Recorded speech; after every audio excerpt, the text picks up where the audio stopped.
State primary सन 2021 के हिंदी का ये पेपर है। चलिए इसमें एक पैराग्राफ देखेंगे, एक गद्यांश देता है, उससे रिलेटेड 2-3 क्वेश्चन रहते हैं, पूछता है और एक पद्य भी रहता है। इसमें शायद हिंदी में ही गद्यांश से ही क्वेश्चन बनता है, उससे ग्रामर के रिलेटेड भी क्वेश्चन रहते हैं और उस पैराग्राफ से भी रिलेटेड क्वेश्चन पूछता है, इससे रहते हैं। 30 नंबर का ये हिंदी आता है। चलिए इसको सॉल्व कीजिए और अपना स्कोर देखिए आप इसमें कितना कर पाते हैं। तो इसका पहला आंसर इसमें देखिए, एक पैराग्राफ, इतना पैराग्राफ दिया हुआ है, इससे क्वेश्चन पूछा है। इसका पहला क्वेश्चन है कि घुमक्कड़ शब्द में कौन सा प्रत्यय है। घुमक्कड़ शब्द में कौन सा प्रत्यय है? अक्कड़, कड़, ड़ प्रत्यय। तो इसका घुमक्कड़ प्रत्यय पूछ रहा है, उपसर्ग नहीं पूछ रहा है, तो अक्कड़ प्रत्यय है। पहला इसका आंसर सही है।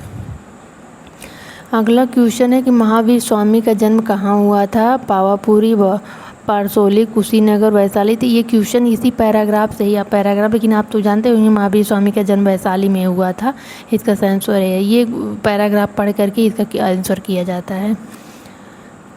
स्वच्छंद में कौन सी संधि है? संधि पूछ रहा है, विसर्ग, व्यंजन, गुण और दीर्घ। देखिए पैराग्राफ से रिलेटेड ये क्वेश्चन पूछ रहा है, ये संधि से, समास से और प्रत्यय उपसर्ग से भी रिलेटेड, ये ग्रामर पोर्शन से रिलेटेड भी क्वेश्चन इससे रहते हैं। तो स्वच्छंद में संधि पूछ रहा है, तो इसमें होगा व्यंजन संधि। अगला क्वेश्चन देखिए पैराग्राफ से ही है कि महात्मा गांधी ने जब बुद्धत्व प्राप्त किया था तो उसकी अवस्था कितनी थी? 12 वर्ष, 80 वर्ष, 45 वर्ष, 30 वर्ष। तो इसका सही आंसर होगा, महात्मा बुद्ध ने जब, ये पैराग्राफ से ही क्वेश्चन है, 35 वर्ष इसका होगा। श्रुति धर्म का क्या अर्थ है? जैन धर्म, वैदिक धर्म, मुस्लिम धर्म, बौद्ध धर्म। श्रुति धर्म का अर्थ है, ये पैराग्राफ में भी ये भी दिया है, वो वैदिक धर्म। ड़ का उच्चारण स्थान पूछ रहा है, अभी ये जो है क्वेश्चन उससे नहीं है। ड़ का उच्चारण स्थान नासिक, कंठतालव, मूर्धन, कंठोष्ठ। तो ये ङ का उच्चारण स्थान नासिक होता है। 5 वर्ण, यम, गणनम, नाम, नासिका, 5 वर्ण आते हैं। ये जो पंचमाक्षर के 5वें नंबर पे जो क, ख, अंग, च, छ, ज, य, जैसे जो 5 वर्ण हैं, ये नासिक वर्ण में आते हैं। 4 गज मलमल में कौन सा विशेषण? संख्यावाचक, सार्वनामिक विशेषण, गुणवाचक, परिमाण बोधक। परिमाण बता रहा है 4 गज, गज बता रहा है, गज क्या है? परिमाण बोधक है। समास का विलोम क्या है? समास का विलोम व्यास होता है। सामयिक, असामयिक समस्या, समास का विलोम व्यास होता है। अगला क्वेश्चन देखेंगे कि शून्य का तत्सम रूप क्या होता है? शून्य, शून्य, तत्सम पूछ रहा है। तत्सम शब्द शुद्ध शब्द होता है और तद्भव शब्द हम तो ऐसे ही समझते हैं, तद्भव शब्द अशुद्ध शब्द, यानी संस्कृत के जो शब्द होते हैं उस तत्सम होते हैं, जो हम बोलचाल की भाषा में तद्भव बोलते हैं। तो ये शून्य शब्द का तत्सम शब्द शून्य होगा। बोलते नहीं, पैर मेरा शून्य हो गया है। शून्य क्या है? तद्भव वर्ड है। शून्य मतलब शून्य, मतलब उसमें न तो प्लस है माइनस है, कुछ असर नहीं कर रहा। आँख की किरकिरी होना, ये देखिए मुहावरे से रिलेटेड एक क्वेश्चन यूपी टेट के एग्जाम हिंदी में रहता है। एक क्वेश्चन ही मुहावरे से ही सिर्फ पूछता है, अन्यथा एक से अधिक नहीं पूछ सकता, ना आज तक पूछा ना आप पूछेगा। अप्रिय लगना, बहुत प्रिय होना, कष्टदायक होना, धोखा देना। तो आँख की किरकिरी होना का होगा कष्टदायक होना। अगला क्वेश्चन है कि निम्नलिखित में से किस शब्द की वर्तनी सही है? ये वर्तनी सही से ये क्वेश्चन पूछता है। एक क्वेश्चन मुहावरे से पूछता है। अनुग्रहित, अनुग्रहित, अनग्रहित, अनुग्रहित, अनुगृहित होता है। इसका सही आंसर होगा अनुगृहित, चौथा आंसर है। अगला क्वेश्चन है कि निम्नलिखित में से शुद्ध वाक्य, शुद्ध शब्द कौन सा है? पैतृक, पैतृक, पैतृक, पैतृक। इसका सही आंसर होगा ये पैतृक, चौथा। अगला क्वेश्चन है कि स का ध्वनि का उच्चारण स्थान से 1 या 2 क्वेश्चन रहते हैं। स ध्वनि का उच्चारण स्थान पूछ रहा है। दंत, तालु, मूर्धन, तालु, मूर्धा। हमारे YouTube चैनल इसी पे मैंने इसका एक ट्रिक बताया है। है 7 ट्रिक है, सिर्फ याद कर लीजिए कौन से उच्चारण और स्थान कहाँ से होते हैं। हिंदी में टेट के लिए बहुत ही इम्पॉर्टेंट है, तो उच्चारण स्थान से क्वेश्चन एक ज़रूर रहता है, तो आप इससे एक पता कर सकते हैं। सिर्फ एक ट्रिक मैंने यूट्यूब चैनल जाकर मेरा ये देख सकते हैं, हिंदी का मैंने ट्रिक बताया है, उच्चारण स्थान से रिलेटेड 7 ट्रिक बताए हैं। 7 ट्रिक में अगर आप ये सिर्फ 7 ट्रिक याद कर लीजिए, ईचू ऐसा नाम तालू, ऋतु ऐसा नाम मुर्धा, तो ये आपको आराम से याद हो जाएगा और कभी कन्फ्यूजन होगा, क्वेश्चन गलत नहीं होगा, ट्रिक से क्वेश्चन कभी गलत नहीं होते। इसका सही आंसर होगा तालु। अगला क्वेश्चन है अत्यंत शब्द में प्रयुक्त उपसर्ग है अत, अति, अति, तो अत्यंत शब्द में प्रयुक्त उपसर्ग है अति उपसर्ग है।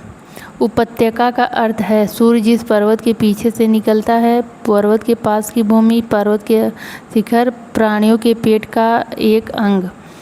तो उपत्यका का अर्थ होता है सूर्य जिस पीछे से निकलता है उसको नहीं कहते हैं, पर्वत के पास की भूमि को उपत्यका कहते हैं।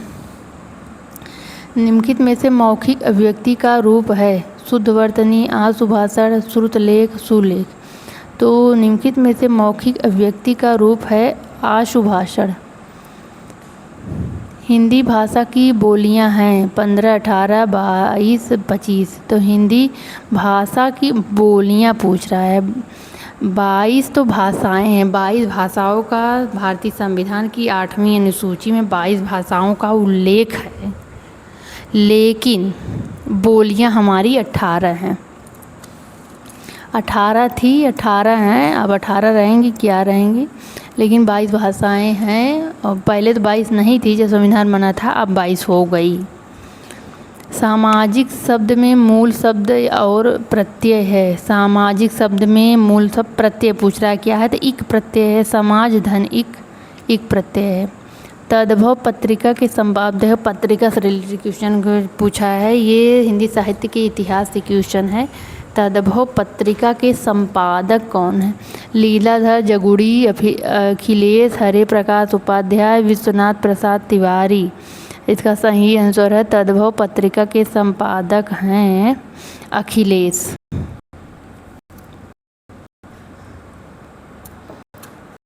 अगला क्वेश्चन है 12 बरसों कुकर जी और 1300 जिए सियार। इस पंक्ति ने किसने दी थी? विद्यापति ने, जग ने, नल ने, चंद्रवरदाई ने। तो इसका सही आंसर है जगनिक, जगनिक ने दिया हुआ था। एक और क्वेश्चन है कि अकाल का पर्यायवाची है दुर्भिक्ष, अपरिहार्य, अधियारा, अक्षत। तो इसका सही आंसर है दुर्भिक्ष, दुर्भिक्ष। 52वां क्वेश्चन है कि निम्नलिखित वाक्य में कौन सा मिश्र वाक्य है? ये देखिए अगला क्वेश्चन, कौन सा मिश्र वाक्य? अध्यापक के सम्मुख छात्र पढ़ते हैं, क्या अध्यापकों के सम्मुख छात्र पढ़ते हैं? अध्यापक देखते हैं कि छात्र पढ़ते हैं? छात्र पढ़ते हैं और अध्यापक उन्हें देखते हैं। तो इसका सही आंसर होगा तीसरा, अध्यापक देखते हैं कि छात्र पढ़ते हैं। जिसकी पूर्व से कोई आशा न हो उसके लिए एक शब्द है प्रत्याशा, अपरिमेय, अप्रत्याशित, अनाहुत। इसका सही आंसर होगा अप्रत्याशित। मुझसे उठा नहीं गया वाक्य में वाच्य है कर्तृवाच्य, कर्मवाच्य, भाववाच्य। इसमें में से कोई नहीं, जिसका सही आंसर है भाववाच्य। निष्कपट शब्द का संधि विच्छेद कीजिए। तो निष्कपट, ये निह धन कपट होगा। किस देश में हिंदी भाषा का प्रयोग लिखने और बोलने में किया जाता है? तो ऑस्ट्रेलिया, मॉरिशस, पाकिस्तान, दक्षिण अमेरिका। तो इसका सही आंसर होगा मॉरिशस है, इसका सही आंसर मॉरिशस सही होगा। सूरसागर किस भाषा की रचना है? सूरसागर किस भाषा? तो ये भाषा ब्रज में लिखी हुई थी, ब्रज सही आंसर होगा। वीरों का कैसा हो वसंत? ये तो क्वेश्चन आप जानते हुए किसकी है? सुभद्रा कुमारी चौहान का है। वीरों का कैसा हो बसंत। क्षेत्रीय में कौन सा विशेषण? विशेषण पूछ रहा है, कौन सा विशेषण है क्षेत्रीय में? तो ये सार्वनामिक विशेषण है। चौराहा शब्द में समास है, चार राहों, कर्मधारय समास, अव्ययी भाव समास, द्विगु समास, द्वंद्व समास। ये है द्विगु समास, इसका सही आंसर है। आप इसको सॉल्व करके क्वेश्चन देख सकते हैं। 30 नंबर का पेपर आया था, ये हिंदी का है। आप सॉल्व करके देखिए आपका कौन सा तैयार है, किस लेवल का देखिए बना है पेपर।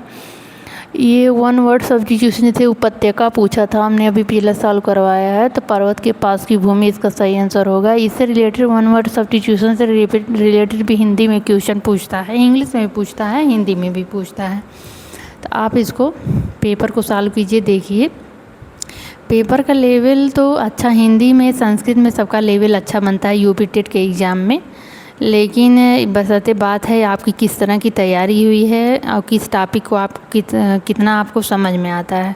मुहावरा वगैरह से रिलेटेड आपका क्वेश्चन गलत नहीं होना चाहिए, और उच्चारण स्थान से रिलेटेड क्वेश्चन गलत हिंदी में नहीं होने चाहिए। हाँ, पर्यायवाची से और शब्द गलत जो वर्तनी सही करना है उससे भी गलत, आपको प्रत्यय से जो उपसर्ग, ये सबसे टॉपिक से रिलेटेड क्वेश्चन गलत नहीं होने चाहिए।